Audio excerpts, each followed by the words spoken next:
Você já imaginou viver num mundo em que um papa fosse não só o líder de uma religião, mas uma espécie de imperador sobre todas as coisas?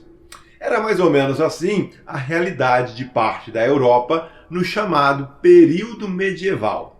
Um monge chamado Martim Lutero começou a se incomodar com muitas coisas que via nessa igreja e começou a questionar, reivindicando mudanças.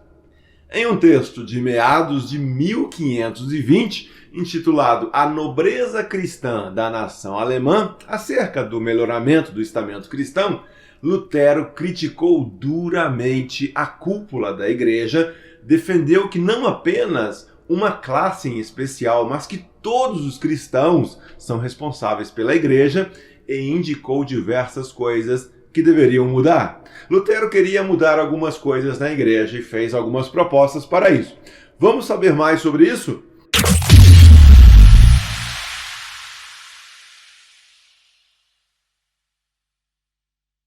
Você já conhece Martim ou Martinho Lutero?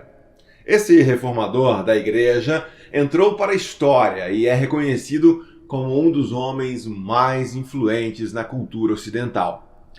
Se você já tem nos acompanhado em outros vídeos aqui no canal, percebeu que Martim Lutero se incomodou muito com o estado em que as coisas se encontravam na igreja de sua época. É até difícil para nós hoje imaginarmos uma igreja onde o Papa, qualquer líder, reivindica todo o poder, não só no âmbito da igreja, mas em todas as áreas da vida. Embora haja hoje também muita distorção com relação a essa compreensão, bem como ao entendimento do que é a verdadeira igreja e de que Jesus Cristo é o cabeça e não o ser humano, o líder supremo, nos tempos da Reforma, no século XVI, havia muitas queixas contra essa postura da igreja, que na opinião de muitos era abusiva. Lutero não era uma espécie de cavaleiro solitário em suas críticas e reivindicações. Outras pessoas, tanto contemporâneas de Lutero quanto anteriores a ele, também levantaram a voz. Houve tentativas de apresentar as queixas em assembleias, porém a liderança da igreja sempre conseguia defender os seus privilégios.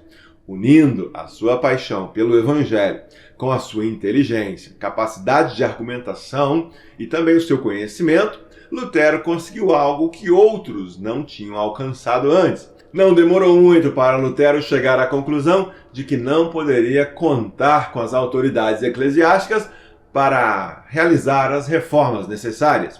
Isso levou o reformador a apelar para o que hoje chamaríamos de autoridades civis. No caso, Lutero apelou para os nobres, para o imperador, inclusive. Seu apelo a essas autoridades foi no sentido de que eles eram também membros da igreja e no entendimento do reformador como tal, já que a cúpula da igreja estava se omitindo, outros deveriam agir.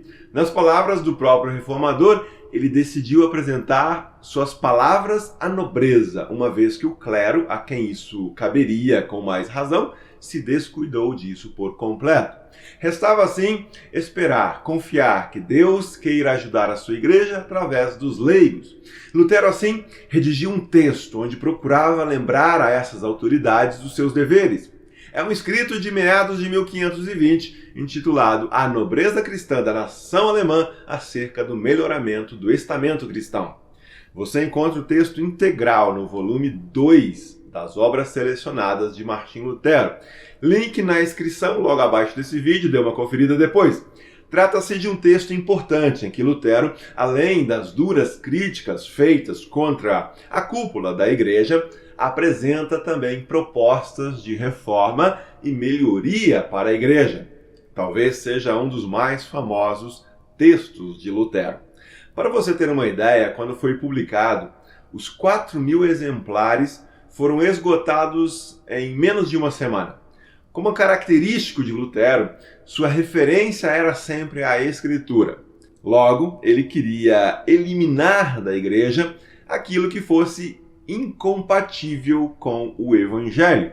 É um texto muito rico, onde Lutero discorda de diversas questões. Vamos pontuar rapidamente apenas alguns destes pontos como motivação para que você busque se inteirar desse texto de forma integral. Primeiro, a crítica à cúpula da igreja, contra os privilégios. Ao criticar os concílios, que funcionam como uma espécie de grande assembleia da igreja, Lutero admite que muitas vezes ali até se tomam boas decisões. Essas, porém, acabam escondidas, ignoradas ou trancadas por pessoas ardilosas que tinham outros interesses. Lutero faz questão de deixar claro em seu texto também que todos os esforços em buscar a reforma na igreja devem ser por vias pacíficas, em oração e sob orientação de Deus. Depois, ele passa a denunciar 3 maneiras como os seguidores do Papa procuravam sempre se defender e combater os esforços de reforma. 2 destes aspectos chamam especialmente a atenção. Lutero diz que quando se busca criticar as coisas erradas por meio das Escrituras, os oponentes diziam que ninguém, além do Papa, pode interpretar a Escritura. E quando se pedia por um concílio, a direção era de que ninguém podia convocar um concílio, somente o Papa. Vemos assim, já naqueles dias, como as organizações procuram se blindar contra aqueles que as questionam. Mas é importante destacar que Lutero não está aqui fazendo uma crítica genérica e leviana à igreja e às suas doutrinas. Seu foco está em pessoas que compõem a cúpula da igreja e que agem de forma a manterem os seus privilégios. Com os poderes conferidos ao Papa, Lutero dirá que os concílios se tornam inúteis, não passando de meras ilusões, um meio de passar a imagem de que algo era feito, de que decisões eram tomadas, de que encaminhamentos eram feitos, quando na realidade o Papa depois continuava a fazer somente o que bem entendia. Bom, quem conhece os bastidores de muitas instituições sabe bem como funcionam essas coisas. A utilização das chamadas caminhos oficiais é muitas das vezes, isso mesmo, um meio para passar a mensagem de que algo está sendo feito para, no fundo, deixar tudo como está. A reforma não conseguiu fazer muita coisa nesse aspecto.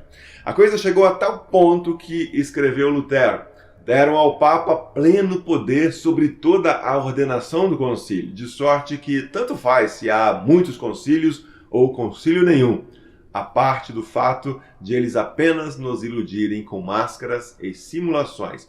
Tão terrível é seu medo de um concílio verdadeiramente livre. Todos os esquemas, todo o poder e privilégios da classe sacerdotal são, então, duramente criticados por Lutero. Um segundo aspecto desse texto é o sacerdócio geral de todos os cristãos. A corresponsabilidade de todos os cristãos pela igreja na época, e por que não dizer que muito disso persiste também até os dias de hoje, havia um entendimento de que os clérigos, ou como alguns chamam, os religiosos, aqueles que se ocupam integralmente com as coisas da igreja, seriam mais espirituais, quase como se houvesse uma classe especial de pessoas com privilégios diante da realidade espiritual. Os tais bispos, monges, ou seja, qual título ostentem. Temos também os pastores, tantos outros que facilmente se deixam levar pela tentação de se acharem especiais, de se verem como verdadeiros sacerdotes diante do povo de Deus. Por outro lado, os próprios membros, muitas vezes, os membros da igreja acabam também ajudando nisso, promovendo tais pessoas por causa de seus títulos, da ordenação, da pompa, tornando-os como ungidos especiais de Deus. Tudo isso é um grande equívoco, dirá Lutero. Vamos às palavras do próprio reformador. Inventou-se que o Papa, os bispos, os sacerdotes e os monges seriam chamados de estamento espiritual, príncipes, senhores, artesãos e agricultores de estamento secular. Isso é uma invenção e fraude muito refinada, mas que ninguém se intimide por causa disso, e pela seguinte razão: Todos os cristãos são verdadeiramente estamento espiritual e não há qualquer diferença entre eles, a não ser exclusivamente pela força do ofício. Qual é uma das razões que levam Lutero a desenvolver esse tema aqui?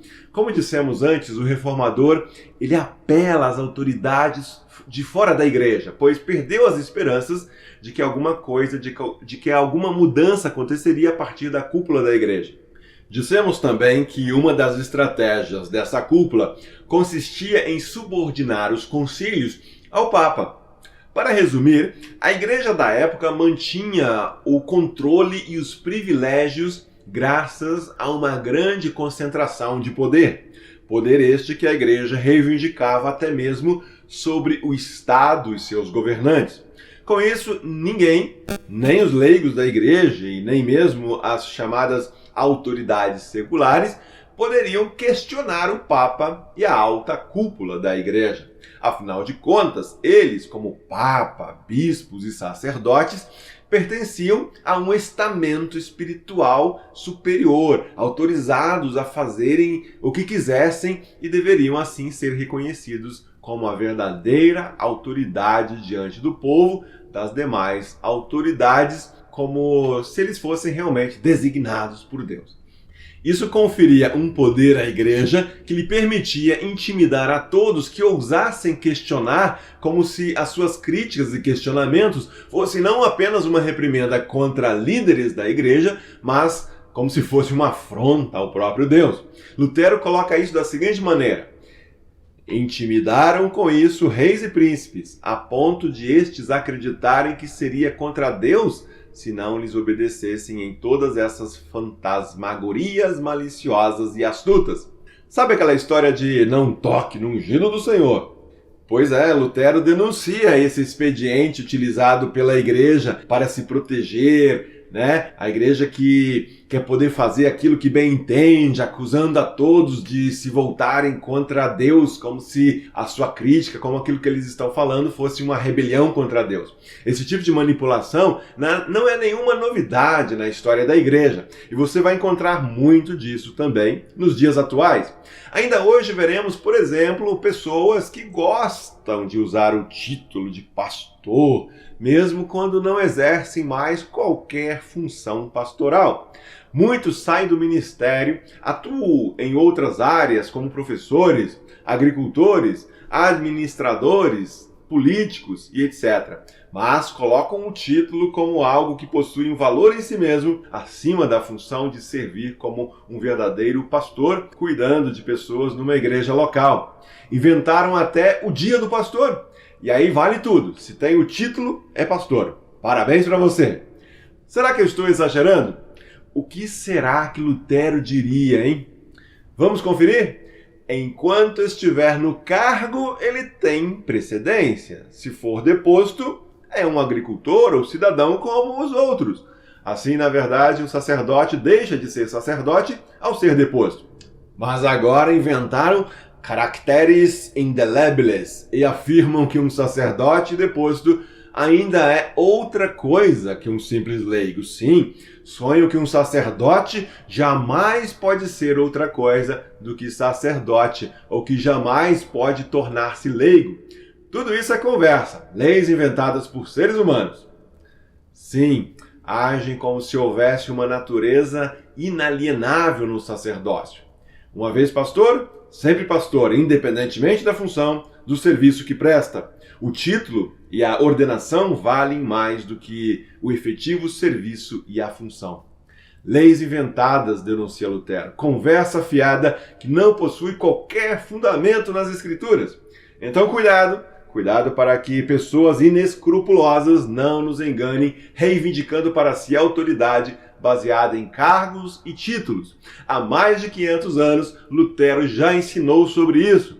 Aliás, bom lembrar que esse termo estamento, que costuma aparecer em obras antigas, e especialmente nos escritos de Lutero, remete ao sistema feudal medieval, que era dividido nos estamentos ou grupos sociais, onde quase não existe mobilidade social, ou seja, a posição do indivíduo na sociedade dependerá de sua origem familiar, por exemplo. Nasceu servo, morrerá servo. No caso aqui, é como se o simples fato de alguém ser sacerdote o garantisse para sempre num estamento ou numa camada especial da sociedade. Lutero usa de argumentação bíblica para derrubar este entendimento. Nós temos aqui no canal um vídeo sobre o sacerdócio geral. Deixaremos o link abaixo aqui na descrição e você dá uma conferida depois. Considerando então o contexto da época, para resumir aí, o que Lutero ele queria era persuadir as autoridades seculares de que sim, eles não apenas podiam, mas deveriam agir diante das arbitrariedades da igreja. Ainda que a igreja tenha a sua liberdade e a sua maneira própria de se organizar, há um limite que não pode ser ignorado. Vamos passar então para o terceiro aspecto desse texto, propostas para melhorar a igreja. Lutero propõe que se convoque um concílio livre para trabalhar os verdadeiros problemas da igreja, isso com o objetivo de melhorar ou aperfeiçoar a igreja. Ou, para se ater à palavra com que o movimento ficou conhecido na história, o objetivo era o de reformar a igreja. E então ele vai listar alguns assuntos que deveriam ser tratados nesse concílio. Lutero dirá então que essa lista de assuntos é que deveria ocupar o Papa e os bispos dia e noite. Mas, como não o fazem, cabe aos cristãos em geral convocarem uma assembleia ou um concílio para se ocuparem deles. Lutero sabia muito bem que algo assim acarretaria consequências contra quem ousasse seguir em frente e desafiar o poder instituído. O próprio Lutero foi expulso da igreja poucos meses depois de publicar esse texto onde ele já havia antecipado as seguintes palavras: uma excomunhão injusta é melhor que 10 absolvições justas, e uma absolvição injusta é pior que 10 excomunhões justas. Por isso, acordemos, estimados alemães, e temamos mais a Deus que aos seres humanos. Lutero começa, então, atacando toda a pompa e suntuosidade com que vivia o Papa. Acusa o líder da igreja de reivindicar um senhorio que pertence tão somente a Cristo. Logo em seguida, questionará também a serventia dos cardeais. O reformador acusa os bispados, paróquias, mosteiros, enfim, de que eles serviriam apenas para arrecadar recursos para uma administração central, empobrecendo as igrejas locais, deixando o povo até mesmo sem a pregação do evangelho. Esse esquema estava arruinando as paróquias e as cidades. O que Lutero sugere de prático aqui é que o Papa abra mão de sua pompa, de seu luxo, de seu status de governante e também reduza o número de cardeais. Lutero vai além, sugerindo que se deveria enxugar toda a máquina eclesiástica que tinha milhares de funcionários a serviço da sede lá em Roma. Com tudo isso, acusa Lutero, a igreja estava na contramão daquilo que Cristo ensinou. A igreja estava explorando o povo e contribuindo para a sua pobreza. Lutero denuncia uma série de artimanhas que a igreja estaria utilizando para reunir bens, explorando as regiões e as pessoas onde ela alcançava. O reformador não mede palavras ao chamar os responsáveis por isso de malandros, ladrões, lobos em peles de cordeiro e até de anticristo. Se você acha que eu estou exagerando, vejamos uma citação nas palavras do próprio Lutero. É um tal de comprar, vender, trocar, cambiar, alvoroçar, mentir, defraudar, roubar, furtar, ostentar, prostituir-se, fazer patifarias e desprezar a Deus de todas as maneiras possíveis, que nem ao anticristo é possível governar de forma mais sacrílega. Sim, é da cúpula da igreja em Roma que o reformador está falando. Veja a que nível de corrupção que as coisas chegaram. Ao denunciar isso de forma tão clara e veemente, tão corajosa e evidente, não surpreende Lutero ter sido excomungado pouco tempo depois. Boa parte daquilo que Lutero está tratando aqui envolve algum conhecimento do sistema feudal, característico da chamada Idade Média. O feudalismo foi uma organização econômica, política e social baseada na posse da terra chamada de feudo. Não é tanto o nosso propósito aqui com este vídeo entrar nessas questões, mas importa salientar que a igreja da época ela se apossava e era proprietária de grandes feudos, algo assim questionado por Lutero. Com isso, a crítica do reformador é muito mais profunda e abrangente do que algum conceito mais superficial sobre a igreja hoje possa imaginar. O movimento de reforma ocorre já em uma época de crise desse modelo feudal. No que se refere à igreja e sua organização, Lutero critica a estrutura hierárquica, dizendo que o Papa busca concentrar todo o poder, não deixando qualquer função e autoridade para bispos, arcebispos e primazes. Esse tipo de governo centralizador é algo muito presente na humanidade e, portanto, também veremos isso se perpetuar nas igrejas até mesmo nos nossos dias. Como a crise das instituições e de autoridade é cada vez maior, o que vai esfacelando as instituições, o que se vê é que cada líder com características centralizadoras acaba criando o seu próprio feudo eclesiástico. Daí surge uma série de igrejas que passam a ser reconhecidas como a igreja do fulano de tal, a igreja do apóstolo cicrano e etc. A usurpação de poder que Lutero condenava no Papa pode ser algo identificado nas mais diferentes igrejas também em nossos dias. No texto, Lutero faz ainda importantes reivindicações que apontam para o papel do que chamaríamos de esfera religiosa e esfera do Estado. Embora este seja um terreno bastante pantanoso e que exigiria mais tempo, é importante lembrar que Lutero defende que cada esfera cuide das suas especificidades. Estabeleça-se que nenhuma questão secular seja levada a Roma, mas que todas elas sejam deixadas ao poder secular, como eles mesmos determinam em seus direitos canônicos, porém não o cumprem. Como fica evidente, muitas coisas que Lutero reivindica não são novidade e sequer são desconhecidas. O que ele faz é cobrar que sejam cumpridas as coisas já previstas. Para que este vídeo não fique ainda mais longo, vou terminar por aqui, mas antes quero ainda ilustrar algo da época e que mostra um pouco de como o Papa se arrogava um verdadeiro imperador mundial. Lutero critica uma prática da época com as seguintes palavras: outro ponto odioso dessa enorme e escandalosa arrogância é que o Papa não se satisfaz em andar a cavalo ou de carruagem.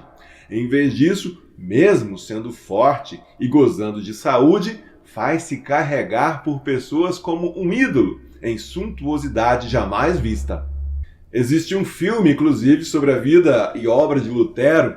Esse filme já tem aí os seus 70 anos, é de 1953. Nesse filme, vemos Lutero observando o Papa sendo carregado dessa maneira, como ele descreve, numa visita lá que Lutero teria feito a Roma. Enfim, Lutero aponta várias questões que a igreja, junto ao poder secular, deveria observar e mudar.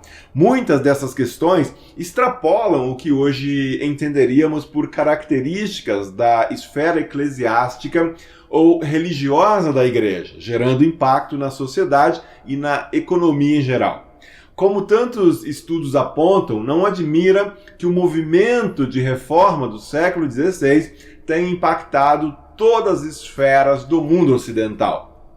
Quem sabe retornemos a esse escrito tão importante em algum outro momento. Finalizo aqui com as palavras que o próprio Lutero usa para encerrar o seu texto. Deus nos dê a todos um entendimento cristão e principalmente a nobreza cristã da nação alemã, uma autêntica coragem espiritual para ajudar a pobre igreja da melhor forma possível. Amém. Que Deus te abençoe, seja você uma bênção.